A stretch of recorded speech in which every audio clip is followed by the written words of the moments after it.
Can you name a weapon from the Marvel Universe that could potentially destroy entire worlds or even kill gods? Well, in this video, I'll give you the top 10 of them, so stay tuned till the end to see the strongest. Starting at number 10 with the Wand of Wum.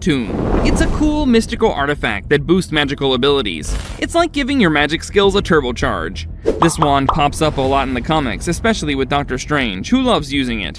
It first appeared in Strange Tales number 128 way back in 1965. It's been a go-to for Sorcerer Supremes when they need that extra magical oomph. In the Marvel Cinematic Universe, MCU, you get a quick glimpse of the Wand of Wum in Doctor Strange. It's one of the many magical items housed in the Sanctum Sanctorum, the ultimate wizard hangout spot. Remember that scene where Doctor Strange is just starting to learn about all the magical artifacts? Yep, the wand is chilling in the background. It doesn't get a major spotlight, but true fans know it's there, waiting for its moment. So if you're diving into the world of magic, keep an eye out for this powerful tool. You never know when you might need that extra magical boost. Next at number 9, the Necro Sword, also known as All Black, is a wickedly cool weapon with some serious bite. This isn't just any sword, it's a symbiotic weapon that can take down gods. Yeah, you heard that right. It was created by Null, the god of symbiotes, who definitely knows a thing or two about making something deadly. In the comics, the Necro Sword first showed up in Thor God of Thunder number 2 back in 2013. It was wielded by Gorr the God Butcher, who had one mission: to kill gods. And with this sword, he came pretty close to succeeding. Gorr's rampage across the cosmos with the Necro Sword is the stuff of legend. Think of it as the ultimate cosmic road trip with a lot of divine casualties. As for the Marvel Cinematic Universe, the Necro Sword is making its grand entrance in Thor Love and Thunder. It's going to be referenced through Gorr, played by Christian Bale. Imagine the God of Thunder facing off against a guy with a weapon that can actually kill him. Coming in at 8, we have the Darkhold. It's an ancient, super powerful book full of spells that you definitely don't want falling into the wrong hands. It's packed with dark magic, and has the ability to warp reality and create alternate realities. Basically, if you can think it, the Darkhold can probably make it happen, but with a heavy dose of be careful what you wish for. In the comics, the Darkhold has been around for forever, causing all sorts of trouble.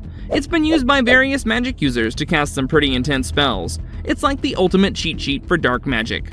The Darkhold had a starring role in the WandaVision series. Remember Agatha Harkness? She was using it to mess with Wanda, and by the end of the series, Wanda gets her hands on it. This leads to some major changes in her powers. She's already insanely powerful, but with the Darkhold, she's on a whole new level.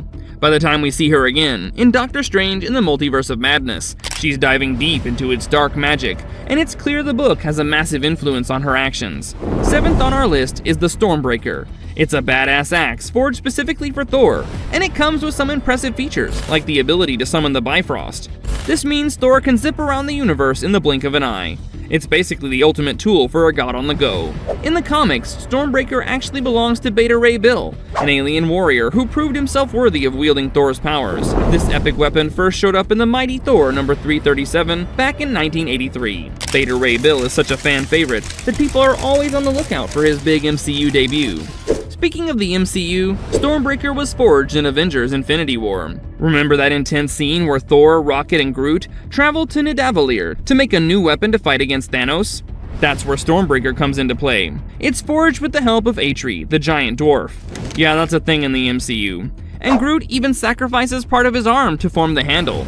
Thor then uses Stormbreaker to almost take down Thanos at the end of Infinity War, and wields it throughout Avengers Endgame. Plus, it looks seriously cool when Thor channels lightning through it.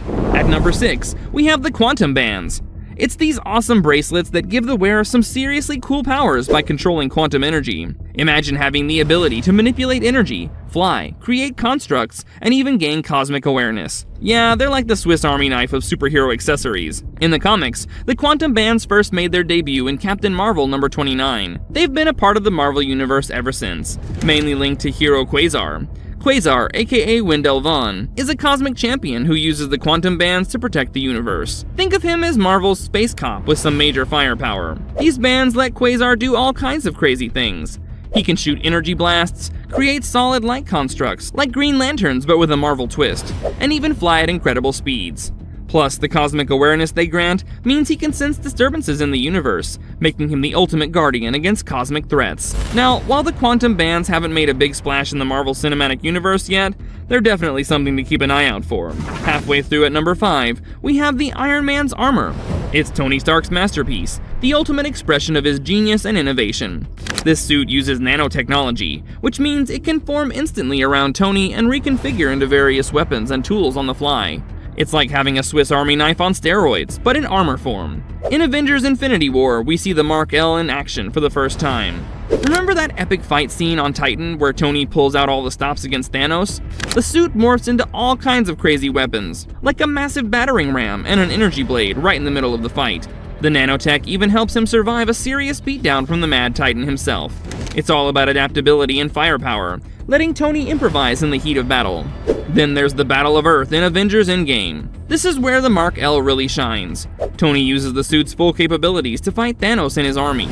The armor can take some serious hits and dish out even more. It's a true testament to how far Tony's come since that clunky first suit he built in a cave. Plus, who can forget the heartbreaking yet iconic moment when Tony uses the Infinity Stones? The suit integrates them seamlessly, showing just how advanced the Mark L really is, even if it costs Tony everything. Number 4 brings us to the Ebony Blade. It's a cursed sword wielded by the Black Knight, and it's as cool as it sounds. Forged from a meteorite by none other than Merlin, this sword has some serious mystical properties. It's not just a sharp piece of metal, it's got magic running through it. In the comics, the Ebony Blade first appeared in Black Knight number 1 back in 1955. This sword is linked back to the Black Knight lineage, and it's not just any family heirloom. It can cut through almost anything, deflect magic, and even grants its wielder immortality. But there's a catch. It's cursed. The more blood it sheds, the more it drives its wielder toward madness and violence. It's like the ultimate double-edged sword, literally and figuratively. The Ebony Blade makes a sneaky appearance in the post-credit scene of Eternals. We see Dane Whitman, played by Kit Harington, gearing up to claim his destiny. He's standing over the blade, clearly contemplating whether or not to pick it up. There's even a mysterious voice, hinting at Blade, telling him to be sure he's ready for it. This scene sets up some major potential for the future, hinting that Dane is about to step into the role of the Black Knight. In the third spot, we have the Phoenix Force. It's one of the most powerful and mysterious entities in the Marvel Universe. It's a cosmic force that embodies both life and death, often associated with the mutant Jean Grey. When it bonds with a host, it grants godlike abilities including telekinesis, telepathy, and the power to manipulate matter at a molecular level. We're talking about a power upgrade that can literally reshape the universe. In the comics, the Phoenix Force is central to the iconic Dark Phoenix saga in Uncanny X-Men number 101 to 138, spanning from 1976 to 1980. This storyline is a roller coaster where Jean Grey, under the influence of the Phoenix Force, evolves into Dark Phoenix, wreaking havoc across the cosmos. It's a tale of power, corruption, and redemption that has become a cornerstone of X-Men lore. In X-Men The Last Stand, we get a glimpse of its destructive potential, as Jean, played by Famke Janssen, loses control. However, it's in X-Men Dark Phoenix, where the Phoenix Force takes center stage. Sophie Turner's portrayal of Jean Grey shows her grappling with the immense power of the Phoenix, leading to some epic and catastrophic moments. Runner-up at number 2 with the Infinity Gauntlet. It's a powerful artifact designed to hold all 6 Infinity Stones, each governing a fundamental aspect of the universe. The quest to gather these stones is a monumental task, but once completed, the gauntlet grants its wielder virtually limitless power. Each stone has its own unique capabilities. When combined in the Infinity Gauntlet, these stones give the bearer unparalleled control over the universe. The most unforgettable moment involving the gauntlet is the snap in Avengers Infinity War, where Thanos, having collected all 6 stones, eradicates half of all life in the universe with a snap of his fingers. This shocking event leaves both the Avengers and the audiences stunned, setting the stage for the high-stakes battle to reverse the snap in Avengers Endgame.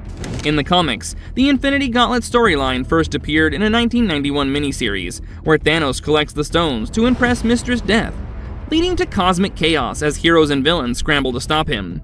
And at number 1, we have Mjolnir. It's Thor's legendary hammer, forged in the heart of a dying star, and it's the key to his power as the God of Thunder.